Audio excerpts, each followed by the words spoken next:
Ne dites pas « mourir ». Dites « naître ». Croyez. On voit ce que je vois et ce que vous voyez.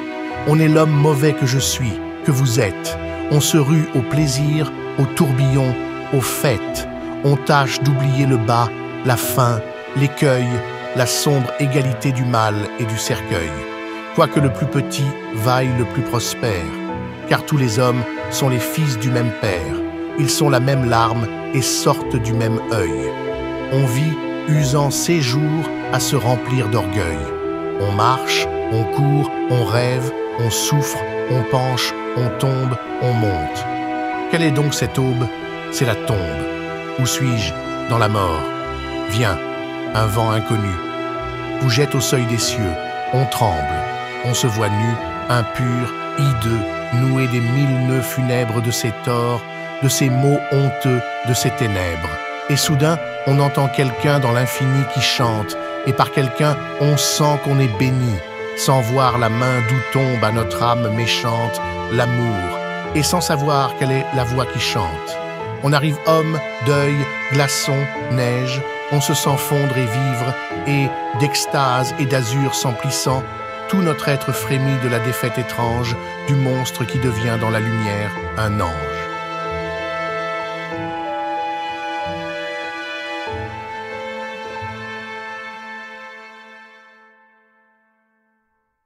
Bonjour mes Oscars, j'espère que vous allez bien. Pensez à vérifier que vous êtes bien abonné et que la cloche est bien activée. Aujourd'hui, nous allons parler d'une disparition survenue dans la ville de mon enfance, Saint-Nazaire, et de cet employé d'Airbus, Théo Courcou.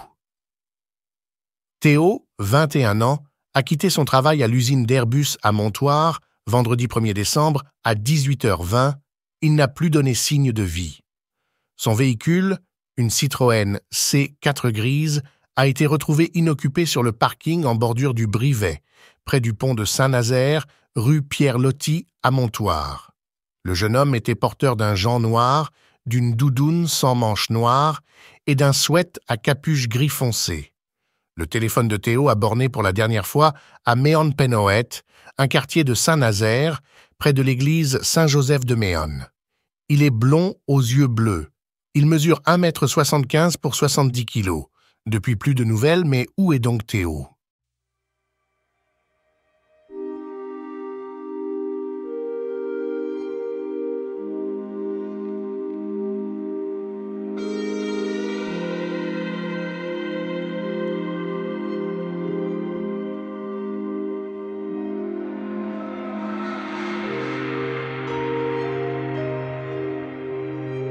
Il se pourrait que très prochainement cette affaire prenne une tournure autre. Les hommes en charge de cela devraient avoir un coup de pouce de l'univers. Peut-être que Théo sera retrouvé, espérons-le. Mais la carte de la transformation m'intrigue. Mon ressenti me parle d'une femme brune, une connaissance de Théo. Je ressens une histoire d'argent mise sous silence. Les 3 éléments sont présents, le téléphone, la voiture et l'eau. Cela confirme l'endroit où sa voiture a été retrouvée et le portable cassé confirme aussi l'arrêt de son émission. Portable non retrouvé d'ailleurs.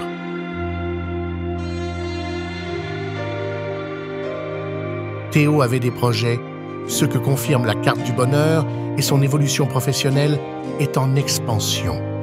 Mais ce bonheur attise les jalousies et dans son cercle d'amis, Théo fait des jaloux.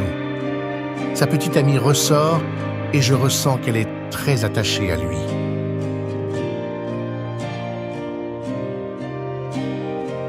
Je ne sais pas pourquoi mon ressenti se tourne vers son travail ou ses collègues de boulot.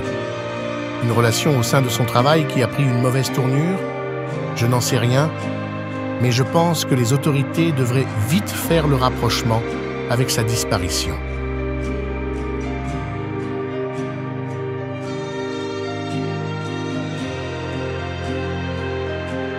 Sommes-nous en présence d'une histoire du passé et d'une passion vite étouffée et que cela ait conduit à une rupture très difficile pour l'un des protagonistes?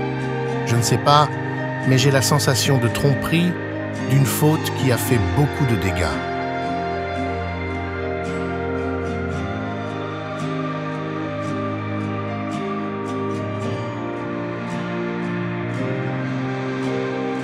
Pourquoi des hommes ressortent dans ce tirage?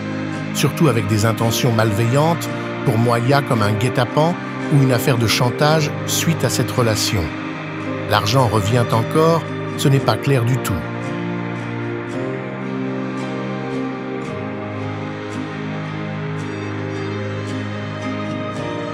Il y a des mensonges dans cette histoire autour d'une relation. L'évolution de cette affaire va vite arriver et conforter les décisions prises par les enquêteurs. Une histoire de chantage, sous fond de jalousie, ne serait pas à exclure, mais je n'affirme rien.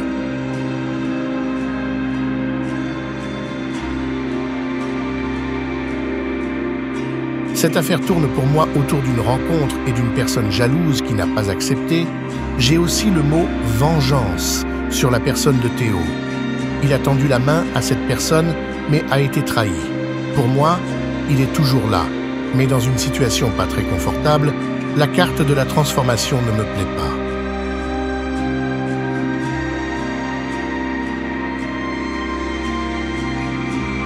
Cette dernière ligne me dit qu'il y a vraiment une histoire d'argent, d'une arnaque ou d'un chantage. Il serait possible que la carte bancaire de Théo soit ou va être utilisée.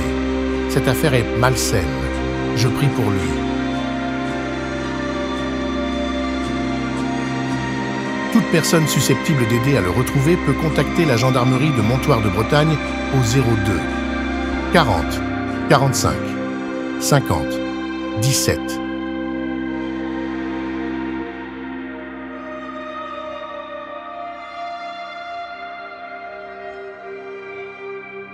N'hésitez pas à partager en masse. Merci à tous.